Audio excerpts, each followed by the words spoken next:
Good afternoon and welcome to the Hibs Observer's afternoon briefing coming from Denmark. Liam Bryce is in Herning following Hibs at the start of their European adventure this season as they take on Midtjylland on Thursday evening. Liam, how are you getting on in Denmark? Yeah, all good here. I'm certainly not dressed for the weather. Got up this morning, so it was overcast outside, stuck a jumper on. And now I'm absolutely melting here, to be honest with you. I could have done that, as I said to you before, I could have done that really novel thing of looking at the weather forecast, but for some reason I didn't bother, and now I'm paying for it.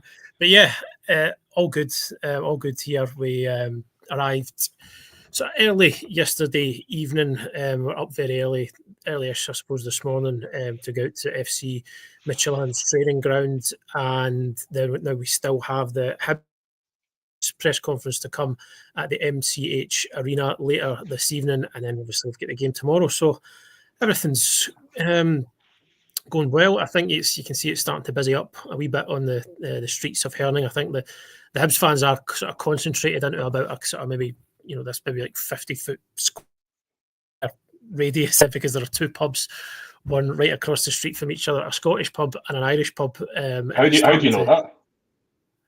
Well, you've got to, go a walk around. Kind of get your bearings, and it's also fairly obvious from the outside. That's kind of where people are starting to congregate. It's starting to busy up. It's a lovely day. All good here. Cool, and we'll get into the aspects of what you've done so far today. You went to the training ground, you spoke to the Midtjylland manager and I think one of the players as well. But just a quick word for our sponsors before we continue. The Hibs Observer is brought to you by S1 Jobs. Now it's time to hand in your transfer request, and do head over to s1jobs.com and upload your CV today. With thousands of jobs across Edinburgh and the surrounding areas, you'll find the one at S1 Jobs. Start your search today. So yes, back to the streets of Herning in Jutland in Denmark. You went along to the quite impressive training ground this morning. I think looks very swish. Obviously, yeah. a fairly new building, as so many things to do with Midtjylland are, because they are a relatively new club. So just tell us a bit more about the training ground, what you saw, what sort of was it on a par with HTC, for example? Is it the kind of, should it be the envy of clubs in Scotland, that sort of thing? Yeah, I think it would be the envy of clubs in Scotland. It certainly is bigger than HTC, but sort of not dissimilar in the sense that it's very out the road. It's kind of sort of rural. It's in Icast, which is right next to Herning. So it's all like sort of country roads, farmland to get out to, and it just sort of appears. So it's a pretty impressive building, to be honest. And we got a wee sort of welcome tour, just a kind of whistle stop tour of the place, and then out onto there's a sort of nice terrace overlooking the training ground. We arrived just as Midtjylland were coming out for their morning session. The training ground that was opened, it was 2 years ago now, 2023, it opened, a cost of 24 million. Houses the first team, obviously the academy train out of there as well, and there's also the Midtjylland have a school, so it's part of the same building, an international school for the sort of brightest and best young talents. I think it's not just football, they have a handball team as well, and we were told that the purpose of the school, its main aim is to one day produce a Ballon d'Or winner and a Prime Minister. So I don't know if that necessarily has to be the same person. I could ask. Yeah, I don't think that's quite the expectation, although you never know. So we got a kind of, basically we're just allowed to watch the training session, and take in some footage from the early parts of it. I think it was quite a light session, as you'd expect. Obviously, the game tomorrow, we watched them go through some set piece drills, some some more game related practices. It wasn't quite 11v11 they did, but there was kind of larger side games, and then there wasn't even like a sort of press conference as such. It was all quite just very kind of relaxed and not to say informal, but players just filtered over, and so did the manager. We spoke to Thomas Berg after the session. He was quite keen to downplay not downplay, but sort of change the narrative around. Clarify. Yeah, clarify. That's exactly right. Well, the quotes that were attributed to him, which were, to be fair, having spoken to people at Midtjylland, you can see that the translation is kind of done him in a wee bit, to be honest. I don't think his intention was to say what the English translation suggested he was saying. So he was kind of keen to really sort of clarify that. Just talked about how these, they're expecting a really tough tie here. He pointed to, I think, Copenhagen in the Champions League last night. I think they did win in the end, Copenhagen, against a team from Kosovo, whose name escapes me, apologies, but made pretty heavy weather of it. So I think he was kind of used that as an example of what can happen if his team aren't on it. He talked a bit about Hibs as well.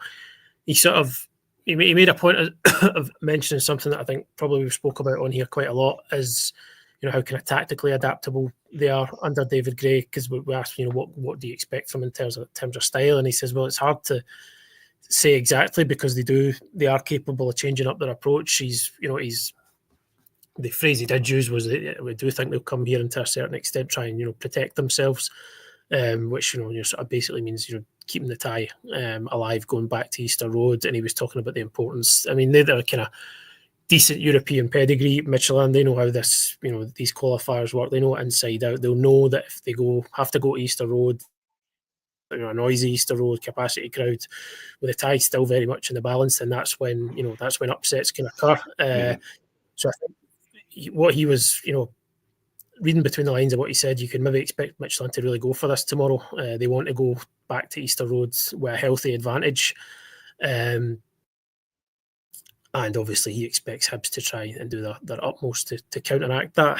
We spoke to a couple more of the players as well. There was Mads Bech Sorensen, who is the captain formerly of Brentford, and he played against Hibs in a pre-season friendly, I believe it was, 2019, there or thereabouts.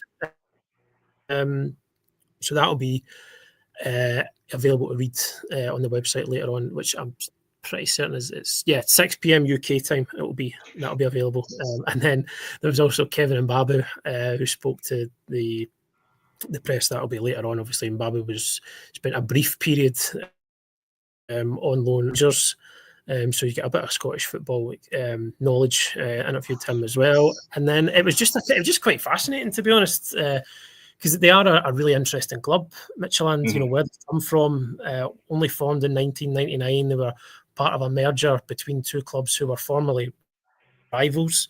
It's something it's kind of unthinkable, you think, but that's how it came about. They've kind of been sort of viewed as disruptors in Danish football, because they're now mixing it with the sort of traditional powers. Copenhagen, they only finished a couple of points behind them. Sorry, no, just 1 point. Sorry, behind them. I think it was in the 1 point. Yeah, Danish last season. They have won the championship a few times, but they seem to revel in that status. To be honest, just from speaking to people, they kind of they're happy to play that role. They're always trying to kind of push boundaries. I think they've forged a reputation for that. I think they were sort of one of the pioneers of something that's becoming more and more common at the top level now, like set piece coaches. They've had a few, and a lot of them have been poached, if you like, by bigger clubs. A lot of guys who are now doing this from the top clubs once did it at Midtjylland. So there's that element of it. There's the training ground, as I said, is very impressive. I mean, 24 million. It's sunk a fair few quid into that. Their recruitment is kind of famed. They're really excellent on the recruitment side. So yeah, it was just a really kind of interesting insight to what's obviously a very well run club. But obviously Hibs fans will hope not so well run, that they're going to come through this tie over the next week or so.